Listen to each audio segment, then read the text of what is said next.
People panic when loneliness gets quiet, when the nights stretch longer, and the questions get louder. They start forcing connections, chasing attention, settling for echoes that feel like company. But here's the uncomfortable truth nobody likes to hear. Delay isn't denial.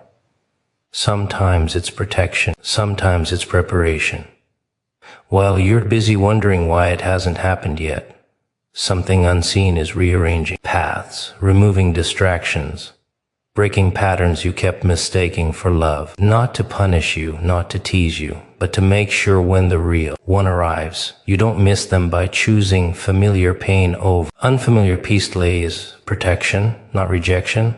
But people hate that idea because it removes their illusion of control. They want answers now, timelines now, reassurance wrapped in certainty. Waiting feels like abandonment when you don't understand what's being held back for your sake. So the mind starts creating stories. You're not chosen. You're forgotten. You're unworthy. And those stories feel convincing because silence is loud when you're desperate for meaning. But protection doesn't look kind while it's happening. It looks like absence. It looks like watching others receive what you've been praying for. It looks like nights where you replay conversations that never came, faces that never stayed, promises that dissolved without explanation. Protection rarely arrives with an announcement. It arrives quietly, disguised as delay, forcing you to sit with yourself longer than you wanted. People assume rejection is external, that someone else looked at them and decided they weren't enough. What they don't consider is how often delay exists to stop you from accepting what would have destroyed you slowly. There are connections that feel right only because they're familiar, because they match wounds you haven't healed yet. If those arrived when you were unprepared, you wouldn't call it love. You'd call it fate while bleeding quietly. Delay protects you from choosing from loneliness instead of clarity, from clinging to attention instead of alignment, from confusing chemistry with compatibility. When you're empty, anything that fills the silence feels divine. And that's dangerous, because not everything that feels intense is meant to stay. Not every door that opens is safe to walk through. Sometimes delay exists to keep you from mistaking urgency for destiny. Protection also exposes what you rely on too much. When what you want doesn't arrive, everything else gets louder. Your habits, your insecurities, your patterns, the people you keep entertaining just to avoid being alone. Delay forces honesty. It removes distractions and leaves you face to face with yourself. And that's uncomfortable. That's why people call it rejection. It's easier to feel unwanted than to confront what still needs work. There are versions of you that couldn't handle the right partner yet. Not because you're broken, but because timing matters. The right person arriving too early becomes the wrong outcome. You would have projected old fears onto new intentions. You would have tested loyalty where none was threatened. You would have expected them to heal wounds they didn't cause. Delay isn't about withholding love. It's about making sure love doesn't arrive in a war zone. Protection also means separation from people who would have delayed your growth. Some connections are lessons, not destinations. They enter to reveal your blind spots, not to stay forever. If the real partner arrived before those lessons were learned, you wouldn't recognize them. Or worse, you'd sabotage it because peace feels unfamiliar when chaos has been your language for too long. Delay teaches discernment. It sharpens your ability to tell the difference between attention and intention, between someone who wants you and someone who chooses you, between passion that burns fast and connection that sustains. Without delay, everything feels urgent. With delay, you learn patience. And patience changes what you tolerate. People talk about waiting like it's passive, like nothing is happening. But delay is active. It's rearranging priorities. It's strengthening boundaries. It's rewiring expectations. It's teaching you how to be whole without borrowing identity from someone else, because a partner is supposed to complement you, not complete you. And if you meet them before you understand that, you'll hand them responsibility they were never meant to carry. Delay protects the other person too. It keeps them from meeting a version of you that was still bleeding, still defensive, still afraid of being left. It allows both paths to align when growth has caught up to desire. When meeting doesn't feel like rescue, but recognition. So when it feels like nothing is happening, something is being prevented. When it feels like you're overlooked, something is being shielded. Delay isn't absence. It's intention moving quietly. It's protection that doesn't need your permission. It's timing that refuses to bend to impatience. And when the moment finally arrives, it won't feel rushed, forced, or confusing. It will feel calm in a way that doesn't need constant reassurance, because what was protected was never meant to hurt you in the first place. Loneliness exposes unhealthy attachments in ways comfort never could. When the noise fades and there's no one left to distract you, everything you've been avoiding steps forward. That's when you realize how many connections you kept, not because they were right, but because they were available. Loneliness doesn't create desperation, it reveals it. It shines a light on how easily attention became a substitute for understanding, how quickly presence replaced compatibility, how often you confused not being alone with being chosen. When loneliness settles in, the mind starts bargaining. It revisits old names, old messages, old patterns that already proved they couldn't hold you, not because they were good, but because they were familiar. Familiar pain feels safer than unfamiliar silence. So people cling to half connections, emotional crumbs, late replies, mixed signals, and call it hope. Loneliness strips away the illusion and shows you the truth. You weren't attached to the person. You were attached to the feeling of being wanted, even if it came with neglect. Unhealthy attachments thrive in noise, constant texting, validation, distractions, situationships that never ask real questions. But loneliness cuts through all of that. It forces you to notice who only showed up when it was convenient, who disappeared when depth was required, who stayed close only as long as you didn't need too much. In the quiet, those patterns become impossible to ignore, and that's uncomfortable because it means admitting you tolerated less than you deserve just to avoid emptiness. Loneliness also reveals how much identity you borrowed from others, how often your mood depended on their attention, how your worth rose and fell with their responses. When that external validation disappears, you're left staring at yourself, wondering who you are without someone else reflecting you back to yourself. That's when unhealthy attachment shows its teeth. Not love, not connection, but dependency disguised as affection. People think loneliness means lack, but it's actually clarity. It exposes emotional shortcuts. It shows how often you ignored red flags because the alternative was being alone. It reveals how you stayed in conversations that drained you, entertained dynamics that confused you, accepted inconsistency as normal. Loneliness doesn't lie. It doesn't flatter. It doesn't soften the truth. It simply removes the distractions and lets you see what you've been settling for. There's a reason some people fear being alone more than being mistreated. Loneliness doesn't let you escape yourself. You can't blame anyone else. You can't hide behind chaos or drama. You're forced to sit with your standards, your wounds, your expectations. And that's where unhealthy attachments are exposed, because you realize how many relationships were built to avoid self-confrontation rather than to build something real. In loneliness, you start noticing patterns, who you chase, who you ignore, who you over-explain yourself to, who you give access to without requiring effort. These aren't coincidences, they're habits.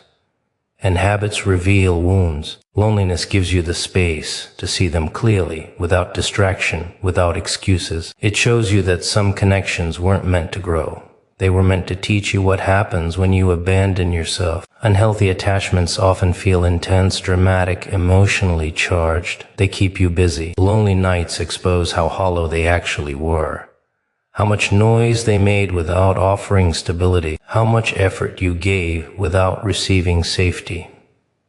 Loneliness strips away the performance and asks a simple question. Did this actually nourish you, or did it just keep you occupied? This is why loneliness is often necessary before something real arrives, because without it, you'd carry old attachments into new connections. You'd expect the wrong thing. You'd tolerate the wrong behavior. You choose based on fear instead of alignment. Loneliness clears the slate by forcing honesty. It teaches you how to sit with yourself without reaching for the nearest distraction. And once you learn that, once loneliness no longer terrifies you, unhealthy attachments lose their power. You stop chasing what doesn't choose you. You stop accepting attention without intention. You stop mistaking presence for partnership. Loneliness stops being a threat and becomes a filter, separating what's real from what was only filling space, revealing which connections were never meant to last, and which ones you were holding on to for the wrong reasons. Forced connections block real alignment because desperation has a way of dressing itself up as effort. When waiting gets uncomfortable, people start pushing doors that were never meant to open. They chase replies, overextend energy, tolerate confusion, and call it commitment. They convince themselves that if they just try harder, love will eventually cooperate. But alignment doesn't respond to pressure. It withdraws from it. The more you force, the more you drift from what was actually meant for you. Forced connections usually begin with silence that feels too loud. Instead of listening to it, people rush to fill it. They attach meaning to attention, urgency to attraction, and permanence to proximity. Someone shows interest, and suddenly they become the answer to questions they never asked to carry. The connection feels intense not because it's deep, but because it's rushed. And anything rushed skips truth. When alignment is real, it doesn't require persuasion. You don't have to convince someone to see your value or argue your way into their consistency. Forced connections demand explanation, justification, and patience for behavior that keeps contradicting words. You start adjusting yourself, softening your standards, explaining away discomfort. That's not compromise. That's self-erasure disguised as understanding.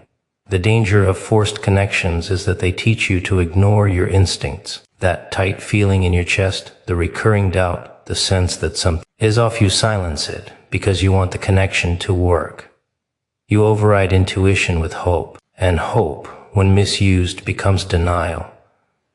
Alignment doesn't require you to betray yourself to keep someone close. People force connections because they fear starting over, because uncertainty feels heavier than familiarity, even when familiarity hurts. So they cling to what's available instead of waiting for what's aligned. They stay in conversations that drain them, entertain dynamics that confuse them, and accept inconsistency as a phase. But alignment isn't confusing. It doesn't keep you guessing about where you stand.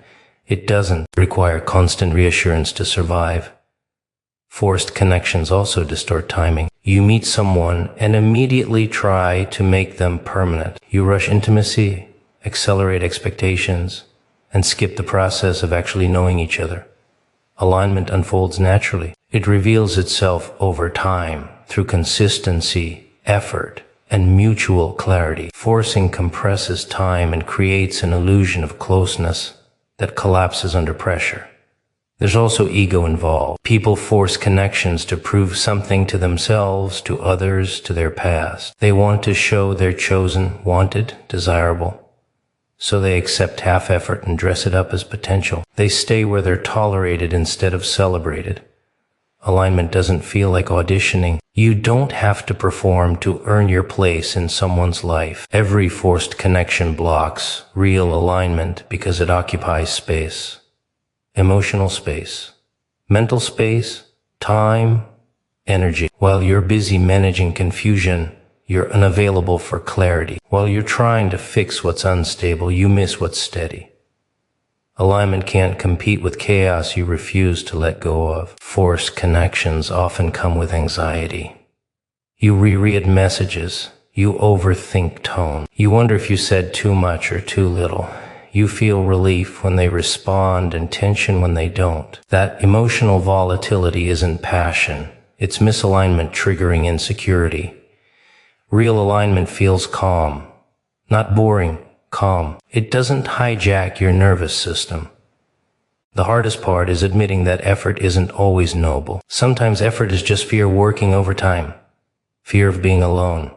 Fear of missing out, fear that this is as good as it gets. So you push, you compromise, you stay longer than you should, But alignment doesn't need force. It needs honesty, patience, and space to arrive naturally. When you let go of forced connections, it feels like loss at first, because you invested, you hoped, you imagined outcomes that never belonged to you. But what you're really losing is resistance. You're removing the blockage that was keeping real alignment out, because alignment can't enter a life that's already crowded with almosts and maybes. The moment you stop forcing, something shifts. You become quieter, more observant, less reactive. You stop chasing energy and start recognizing it. You stop trying to be chosen and start choosing yourself.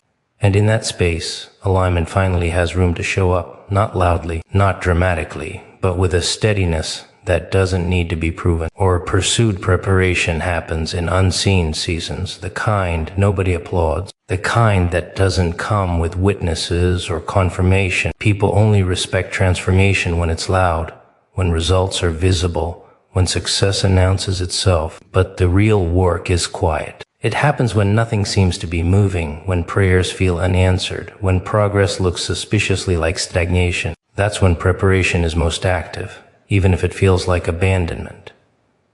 Unseen seasons strip you of performance. There's no one to impress when nothing is happening. No audience to validate effort. Just you, your thoughts, your habits, and the uncomfortable truth about who you are when there's no reward attached. That's why most people rush through these seasons or try to escape them. Stillness exposes weaknesses that distraction keeps hidden. During unseen seasons, things are removed before anything is added. Comfort goes first, then distractions, then people who thrived on your availability but never supported your growth. It feels like loss, but it's restructuring. You can't build something stable on a foundation cluttered with noise, so the noise has to go. Quiet becomes the training ground. Preparation isn't always about adding skills. Sometimes it's about unlearning. Letting go of reactions that once protected you but now sabotage you. Dropping patterns that felt familiar but kept leading to the same outcomes. Unseen seasons force repetition until the lesson sticks. You keep facing the same internal conflicts until you finally choose differently. There's a reason progress feels invisible during these phases. Growth is internal before it's external. Boundaries form before they're tested. Discernment sharpens before it's needed. Emotional regulation develops before pressure arrives. If everything were visible, ego would interfere. Pride would rush the process. So preparation stays hidden. Unseen seasons also expose motives. When there's no immediate payoff, you discover what you're really committed to. Are you disciplined without recognition? Are you patient without reassurance? Are you faithful to growth without certainty? These seasons don't reward consistency quickly, and that's intentional. They filter out who's serious and who's addicted to momentum. People mistake these seasons for punishment. They assume something is wrong because nothing is happening.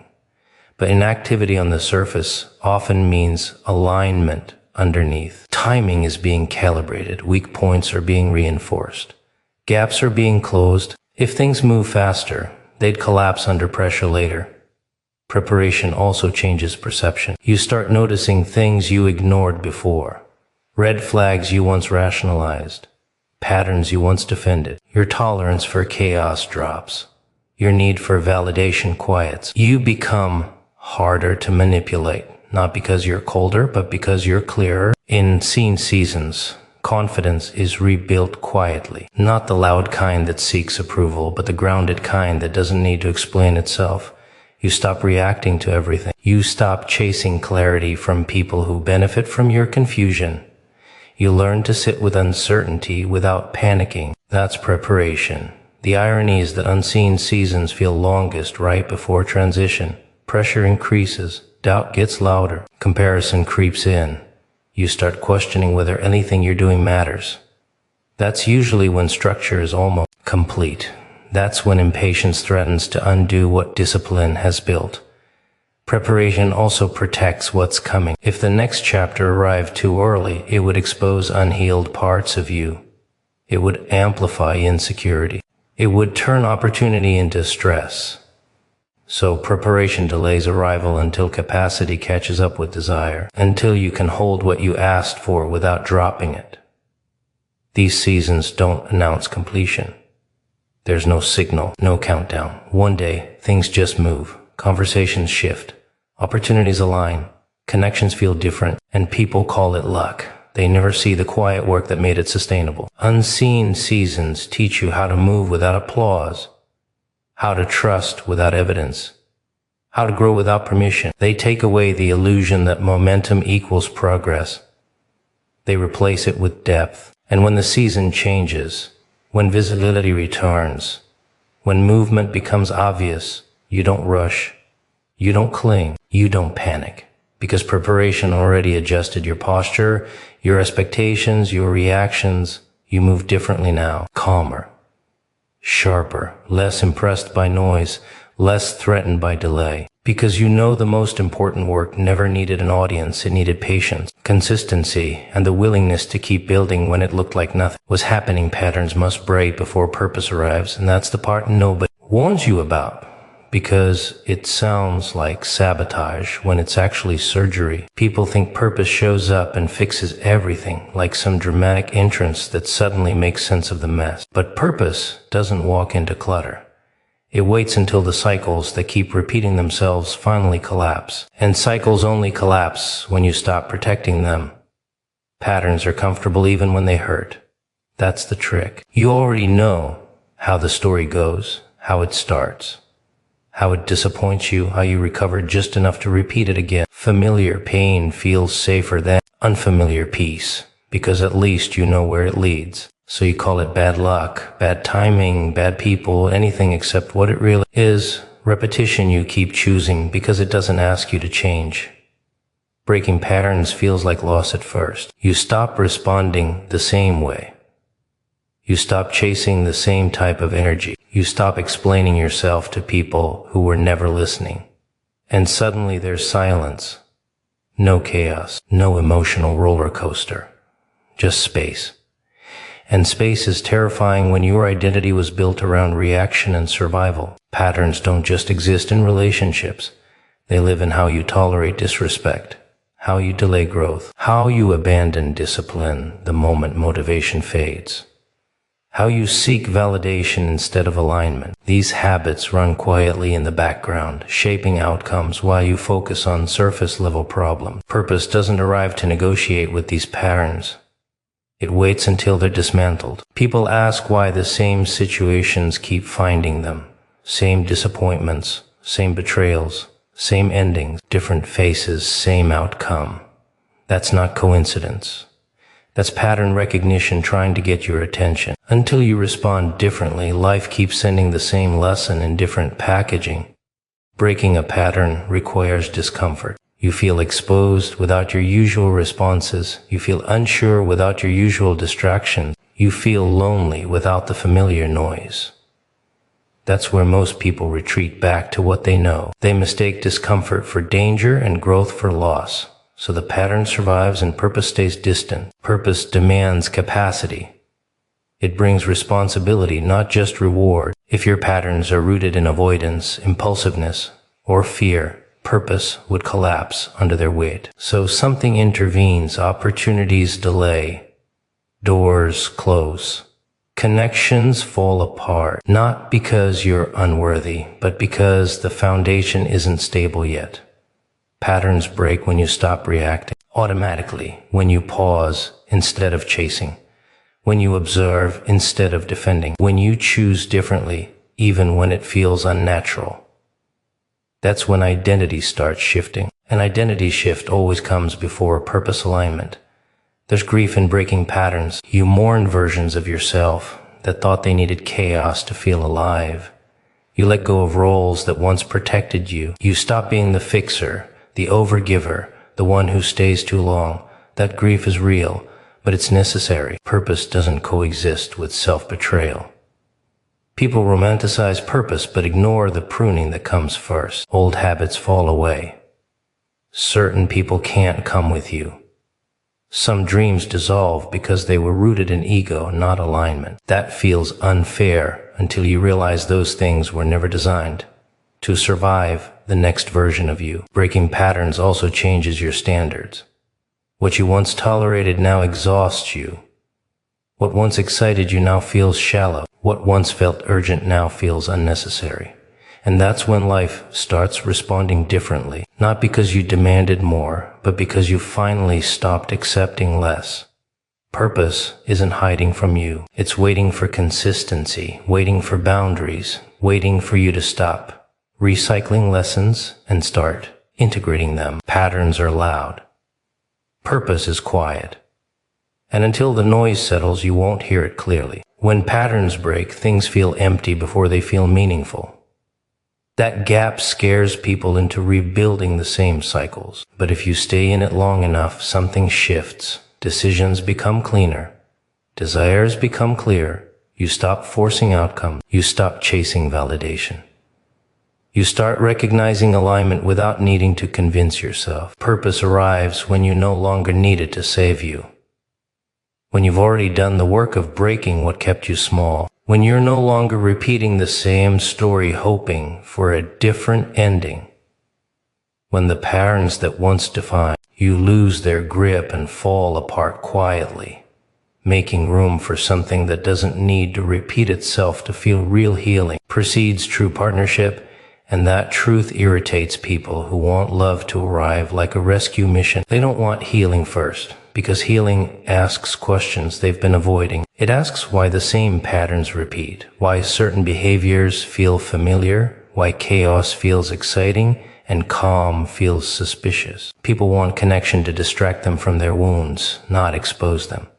But real partnership doesn't survive on distraction. It requires clarity, and clarity comes after healing, not before it. Unhealed wounds don't disappear in relationships, they get activated. Insecurity doesn't soften when someone arrives, it sharpens. Fear of abandonment doesn't fade, it looks for proof. Old betrayals don't stay quiet, they project themselves onto new faces. Without healing, you don't meet a partner, you meet a trigger, and then you call the conflict chemistry, you call anxiety passion, you call inconsistency excitement. Healing isn't about becoming perfect, it's about becoming aware. Aware of your reactions. Aware of what you tolerate, aware of what scares you into staying or chasing. Without that awareness, you don't choose partners, you repeat patterns. You don't build relationships. You recreate unresolved dynamics, hoping this time the ending will be different. People rush into partnerships because loneliness feels louder than pain. They'd rather share space with someone who confuses them than sit alone with truths they don't want to face. Healing forces solitude, not as punishment, but as confrontation. It removes the ability to hide behind attention, affection, or distraction. It leaves you alone with your habits, your boundaries, your self-respect, and that's uncomfortable for anyone who's been using relationships to avoid themselves. True partnership doesn't heal you, it reflects you. If you bring unhealed wounds, they'll show up in how you communicate, how you argue, how you attach, how you withdraw. You'll expect reassurance where trust is needed. You'll seek validation where self-worth should exist. You'll test loyalty instead of building it. And then you'll blame the relationship for collapsing under weight it was never meant to carry. Healing changes what you're attracted to. What once felt thrilling starts to feel exhausting. What once felt boring starts to feel safe. That shift confuses people because they equate intensity with connection. Healing teaches you the difference between emotional chaos and emotional depth. It rewires your nervous system so peace no longer feels like absence. When healing hasn't happened, partnership becomes a transaction. You give affection for validation. You offer loyalty for reassurance. You compromise boundaries for attention. That's not love. That's negotiation rooted in fear. Healing removes desperation from the equation. It allows you to want someone without needing them to fill emotional gaps you never addressed. Healing also sharpens boundaries. You stop over-explaining. You stop chasing clarity from people who benefit from your confusion. You stop tolerating disrespect disguised as honesty. And those boundaries aren't walls, they're filters. They don't keep love out, they keep dysfunction away. People fear healing because it delays arrival. It asks you to slow down, to sit with discomfort. to dismantle coping mechanisms that once kept you afloat. But without healing, partnership arrives early and leaves damage behind. With healing, partnership arrives when you're capable of holding it, without fear, control, or self-sabotage. True partnership doesn't feel like survival. It doesn't feel like proving your worth. It doesn't feel like walking on eggshells or managing someone's unpredictability. Healing prepares you to recognize that difference. It teaches you that love isn't supposed to feel like a test you're constantly failing. Healing precedes partnership because partnership magnifies who you already are. It doesn't create stability, it reveals it. It doesn't teach self-worth, it reflects it. It doesn't resolve inner conflict. It exposes it. That's why healing comes first, quietly, painfully, honestly. And when healing has done its work, partnership doesn't arrive as chaos or rescue or obsession. It arrives calmly, clearly, without urgency, without confusion, without the need to convince yourself it's right. Because you're no longer looking for someone to save you, distract you, or validate you. You're finally ready to meet someone without bleeding on them, without asking them to fix what only you could face, without turning connection into compensation for wounds that were always asking for your attention. Familiar pain feels safe than new peace because pain at least follows a script you already memorized. You know how it starts, how it disappoints you, how it leaves you tired but functional. You've rehearsed those emotions so many times they feel like home. Peace, on the other hand, has no instruction. It doesn't come with chaos, adrenaline, or constant reassurance. It just sits there quiet, waiting for you to trust it. And trust is harder than suffering when suffering is predictable. People don't cling to pain because they enjoy it. They cling because it's familiar. The nervous system doesn't crave happiness, it craves what it recognizes. If chaos was normal, calm feels suspicious. If inconsistency was love, stability feels boring. If being anxious kept you alert, peace feels like losing control. So when something healthy shows up, the body resists it before the mind can understand why. That's why people sabotage good things without realizing it. They question intentions that are clear. They test loyalty that isn't wavering. They search for problems where there are none, not because they want destruction, but because their system is uncomfortable without tension. Peace doesn't give them something to fix, chase, or survive. It asks them to just exist. And that's terrifying when your identity was built around endurance. Familiar pain also gives you excuses. You can blame the pattern, the past, the other person. You can say this is just how things go for you. New peace removes those excuses. It asks you to be accountable for your reactions. It exposes the parts of you that relied on struggle to feel valuable. In peace, you can't hide behind drama or emotional intensity. You have to face yourself without noise. There's also loyalty involved. People stay loyal to pain because it feels like betraying old versions of themselves to let it go. They survived a lot.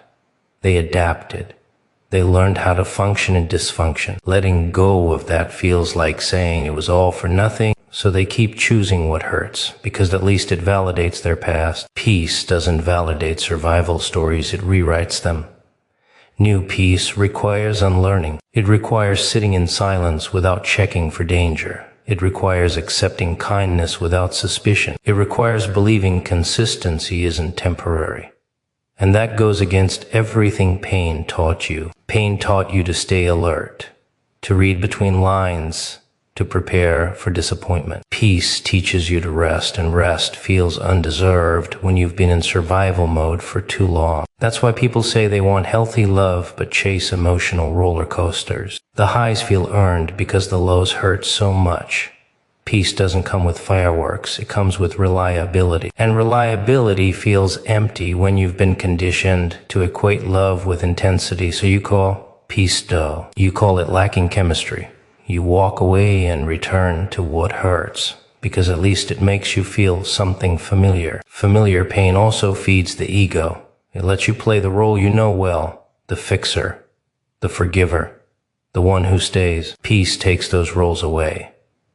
There's nothing to prove when things are stable, no one to save. no wounds to manage. And without those roles, you're left asking who you are when you're not needed for survival. People don't realize how much identity is wrapped in pain. It shapes your reactions, your choices, your standards. New peace threatens that identity. It asks you to redefine yourself outside of struggle. And that feels like stepping into a room without armor.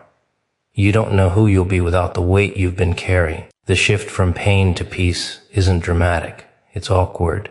You second-guess yourself. You feel restless. You wonder if something is missing. That's not intuition. That's withdrawal. Your system is detoxing from chaos. And like any detox, it feels uncomfortable before it feels better. Familiar pain keeps you busy. New peace gives you space. A space to reflect. Space to notice what you avoided. Space to feel emotions you numbed. That's why people run back to pain. It fills the silence quickly. Peace makes you see. You ever notice how people love control? Oh, they cling to it, hold on to it like it's the only thing keeping them from falling into the abyss. They plan, they predict, they calculate every little step, thinking that if they just keep their grip tight enough, nothing bad will happen. Nothing unexpected, nothing out of their hands. Oh, but here's the fun part. Life loves to laugh at people like that. It loves to shake things up, loves to flip the board when they think they've got the game all figured out. You ever watch someone grip onto something so tight their knuckles turn white? Oh, it's quite the sight. They think if they just hold on hard enough, they can keep everything in place, stop the chaos, keep things exactly how they want them. They call it being responsible, being prepared, being in control. But you and I both know control? Oh, that's just a joke people tell themselves so they can sleep at night. Because deep down, they're terrified. Terrified of what happens if they let go. Terrified of what happens if they stop forcing everything. But the real punchline, the moment they stop gripping so hard, the moment they finally release, oh, that's when everything actually starts to fall into place. You ever see a person trying to steer a car that's already rolling downhill? Oh, they'll twist that wheel with everything they've got, thinking they can force it to go their way, but that hill, oh, that hill doesn't care. Gravity doesn't care. The car's gonna go where it's gonna go. And all that effort, all that fighting, all that struggling, it doesn't do a damn thing except tire them out. And the moment they stop yanking that wheel, the moment they stop trying to control every little thing, that's when they finally realize the car was always gonna reach the bottom. The only question was how much energy they wanted to waste fighting it. You ever notice how people will drown trying to save themselves? Oh, it's ironic. They fall into deep water, they panic, they flail, they thrash like some wild animal.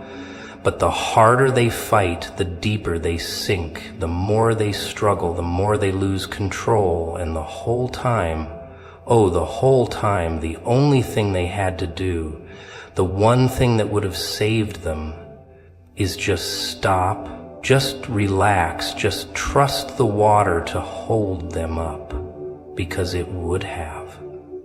Oh, it would have carried them to the surface, would have let them breathe, would have saved them, but they couldn't do it, couldn't bring themselves to let go. And that, oh, that's why they go under. You ever see someone ruin a good thing just because they couldn't stand not being in charge? Oh, it's fascinating. They get something real, something special, something they don't even deserve.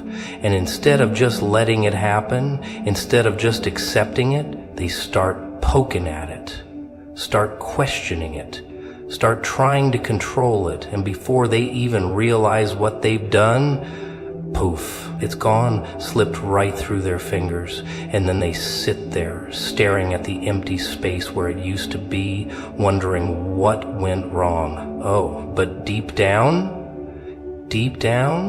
they know. They just don't want to admit it. You ever watch a bird learn to fly? Oh, it's something really. At first it's all nerves, all hesitation, all doubt. It spent its whole life in that little nest, thinking that's all there is, thinking the branches are its only reality. But then something happens. Something inside it changes. It gets pushed, maybe by the wind, maybe by something bigger. And suddenly, it's falling. Oh, it's falling fast. And for a moment, oh, it's pure panic. But then it does something crazy. It stops fighting, it stops gripping, it stops resisting. And the moment it does, that's the moment it realizes it can fly. You ever think about how much energy people waste trying to control things they were never supposed to control? Oh, it's exhausting just watching them. They worry, they stress, they micromanage every little detail, as if their fear alone can keep bad things from happening, as if their anxiety is some kind of insurance policy against the unknown. But here's the kicker. None of it works, because life doesn't care about their plans. Life doesn't follow their little checklists. Life is bigger than them, bigger than their fears, bigger than their control. And the moment they finally get that through their thick little skulls, the moment they accept it, that's the moment everything starts to change. You ever watch someone fight against something that's actually trying to help them? Oh, it's fascinating. They resist, they push, they fight like their life depends on it. But what they don't see, what they refuse to see, is that the only thing they're really fighting against is themselves. It's funny, really, the way they struggle, the way they twist and turn and try to force things their way, thinking if they just push hard enough, they can make things work the way they want. Oh, but life has other plans, and life always wins. You ever notice how the more people resist something, the harder it gets? Oh, they want things to be easy, they want things to work, but they just can't help themselves. They get in their own way. They see an open door, and instead of walking through it, they start questioning it, start analyzing it. Why is this door open? Who left it open? Is this some kind of trick? And while they're standing there, debating, hesitating, stalling, the door closes. And suddenly they're banging on it, begging for another chance. Oh, but the moment's passed. And now all they have left is regret. You ever seen a river? Oh, it's something really. It moves without effort, carving its own path, flowing exactly where it needs to go. And the people who understand that, they float. They let the current take them. They trust the water to carry them where they need to be. But then there are the others. Oh, you know the ones who fight it, the ones who swim against the current, who claw at the water, who thrash and kick and scream, thinking if they just resist hard enough, they can change the direction of the whole river.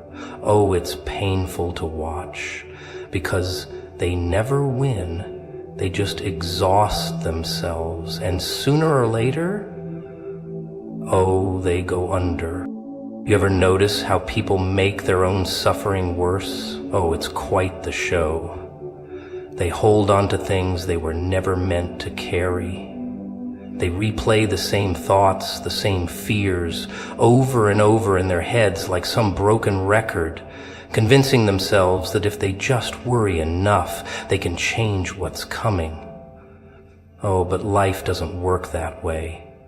Life moves forward whether they like it or not. And all that resistance, oh, it only makes the fall harder.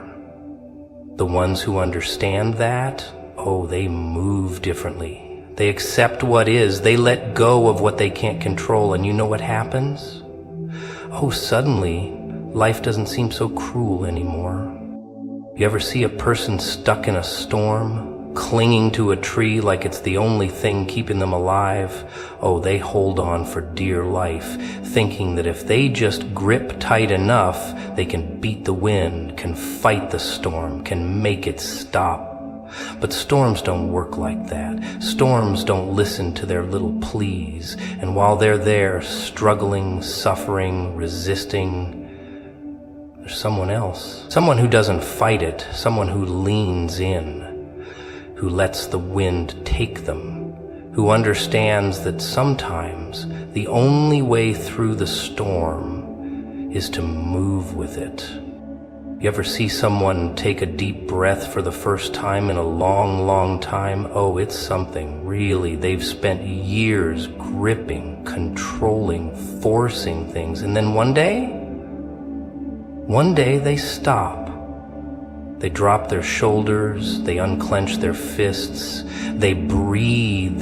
And in that moment, they finally understand that all their struggling, all their resistance, it was never necessary. It never helped them, it only held them back.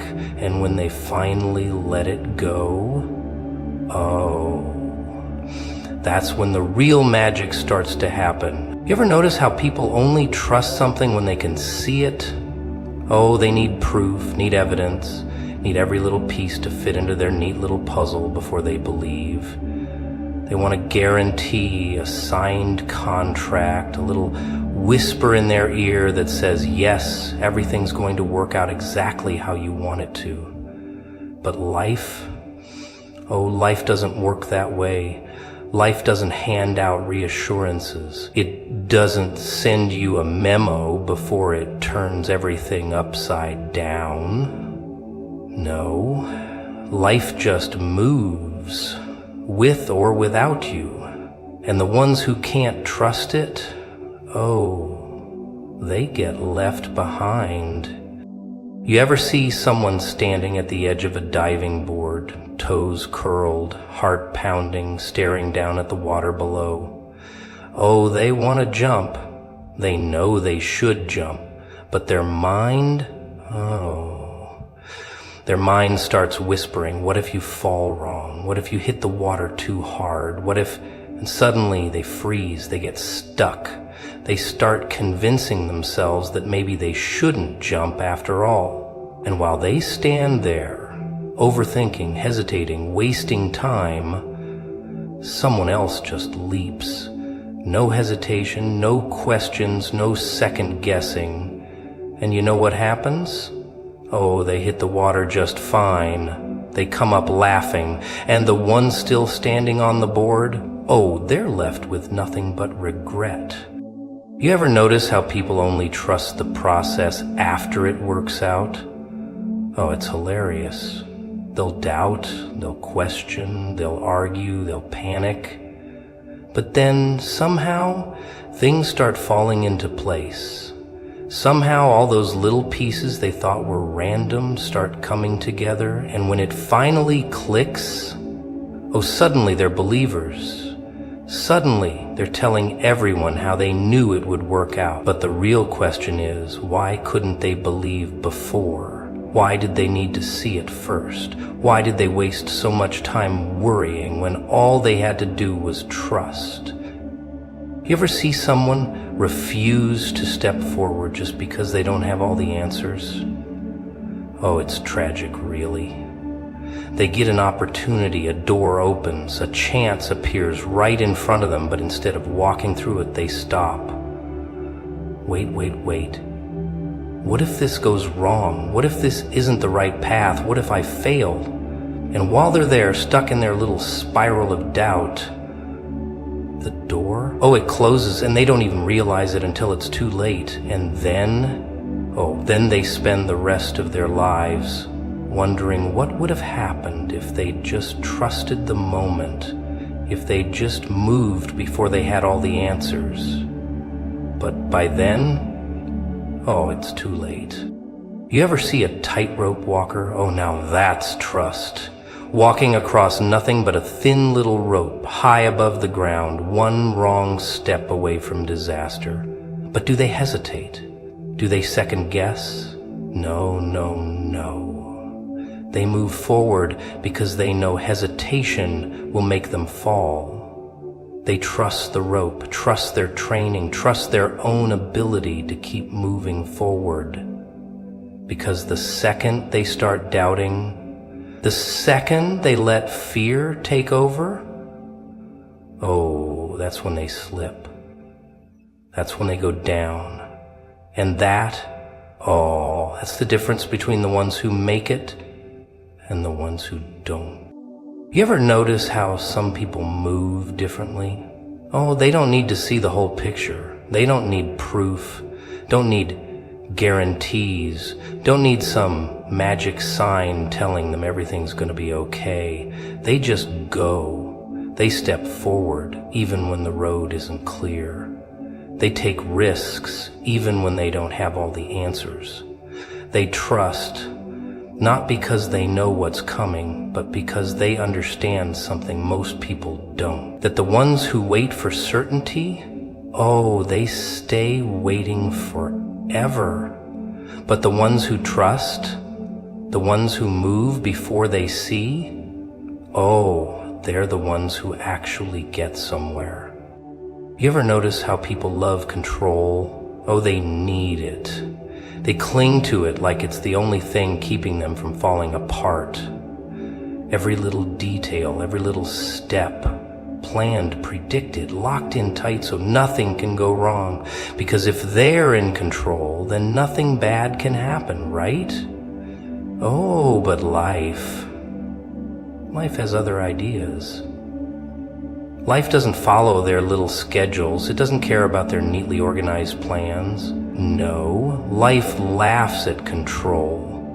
Life takes that perfect little puzzle they put together and scatters the pieces just to see what they'll do. And oh, do they panic.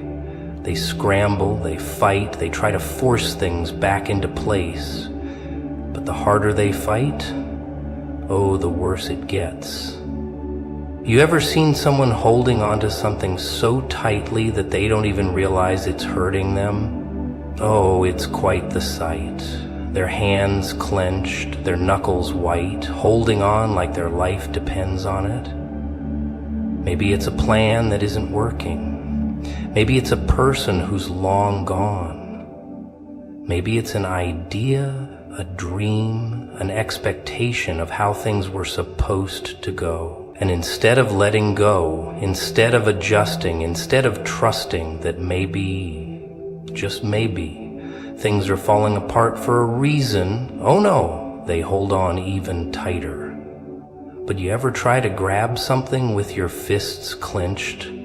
Oh, you can't, you gotta open your hands to receive anything new. But them? Oh, they'd rather bleed than loosen their grip.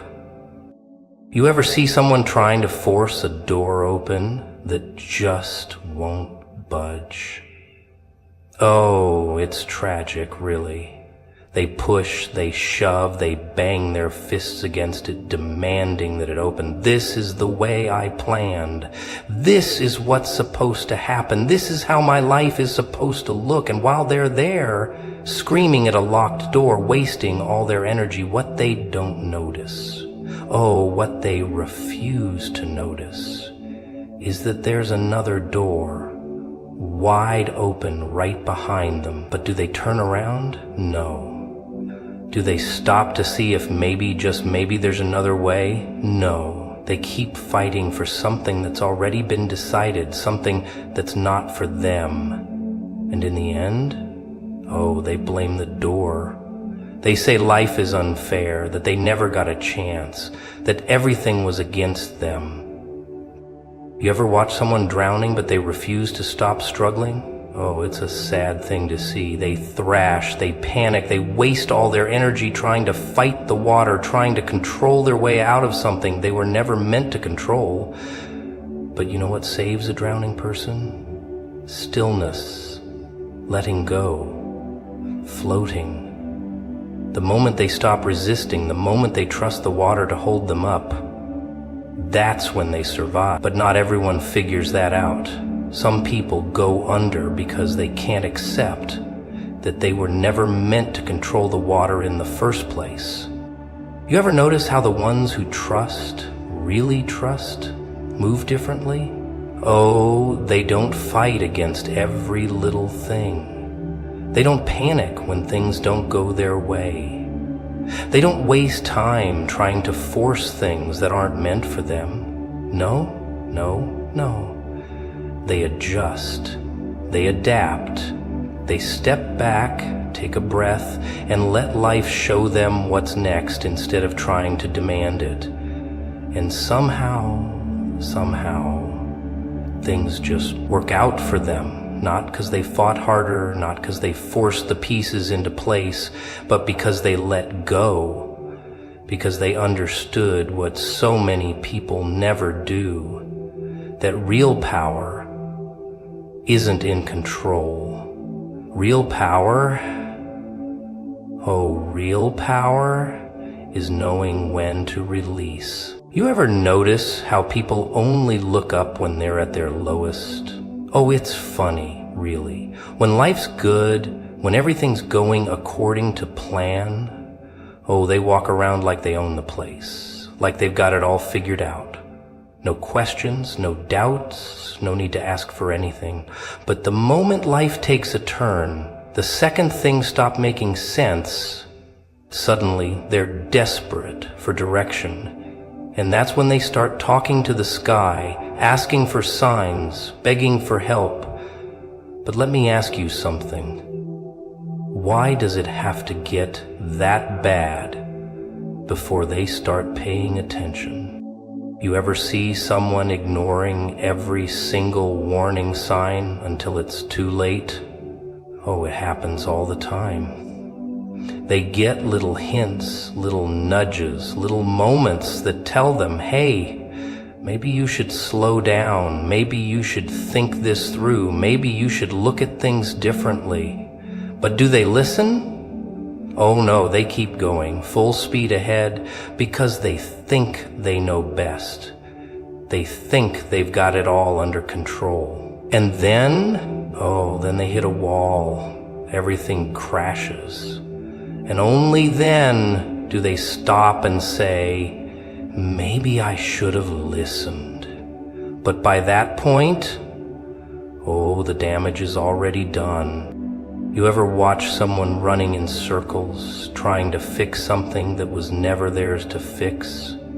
Oh, it's exhausting just looking at them. They break themselves apart, bend over backwards, do everything in their power to make things go their way.